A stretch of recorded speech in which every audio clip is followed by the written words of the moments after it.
Hello everyone, Shinto Bean here, and yes, I'm in Warhammer Combat Cards again. There are a few more things related to this game that I think I can talk about. As you can see though, I don't have any victory packs counting down. I haven't entered Apocalypse mode. Haven't entered any of the campaigns, and I'm still clanless.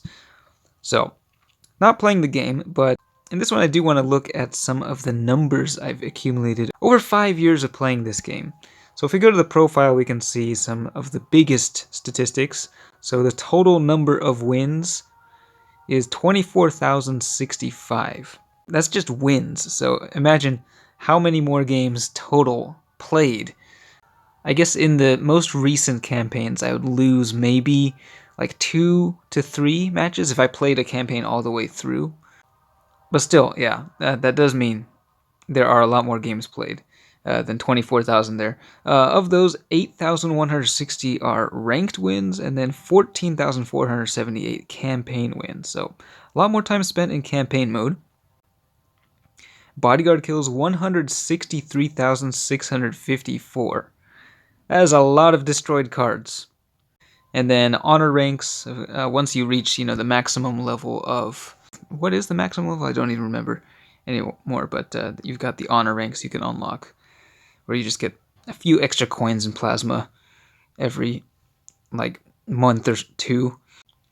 My favorite warlord has been listed as Zephyrblade for as long as I can remember. Even though I barely play the warlord for the past, year or more, I feel like.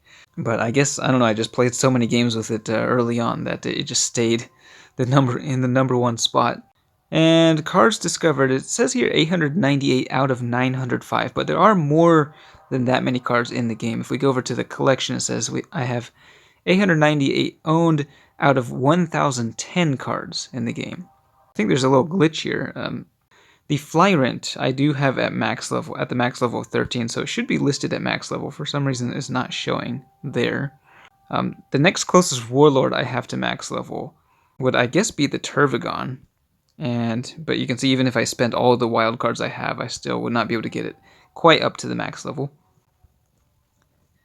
And then if we scroll down to the bodyguards, you can see all of the grayed out bodyguards here. Now, I think there was a point in time where there were hardly any of these grayed out cards that I could see. But recently, by recently I mean over maybe the past 6 months or more, they've really started increasing the amount of new cards entering the game, to the point where there are now over 100 cards that I do not own. And you can see most of them here. It is fun looking at all of the cool models, though. Yeah, quite a bit of representation from the different factions. Well, other than maybe Necrons and Tau. But yeah, good luck trying to keep up with all the new cards at the rate that they're coming.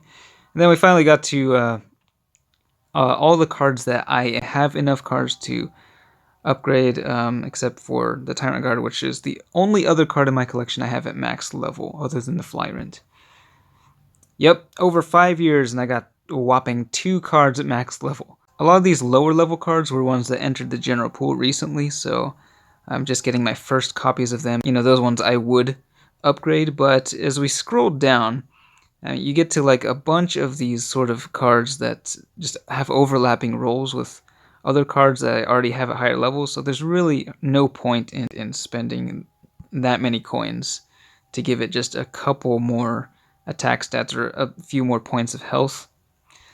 So yeah, at the moment I have 11,500 coins, which is nowhere near enough to upgrade even a fraction of these cards. And now we finally gotten to the cards that I have upgraded, so these are the ones I've prioritized. There's still some in here that are not very good cards, but I think, yeah, maybe the majority of these cards are actually in my mind, worth upgrading. And obviously the most expensive bodyguards, I prioritized pretty highly. Now, I have seen players who have basically ended up with infinite coins, and that's, I assume, players who have purchased the battle pass every month. And if you get all the way, play enough games to get through the Imperial Treasury, that is a whole lot of coins, maybe a lot more than you can actually spend on upgrades. So yeah, I have seen some players saying that you need to give us something more to do with all those coins. But yeah, that is a problem for whales to deal with, and not peasants like me. I did tend to keep doing these objectives. They give you like what experience, which if you get enough of, you can go up like an honor rank. But the amount of coins and plasma you get there is pretty negligible. What else? I mean, I guess we can look at cosmetics a little bit.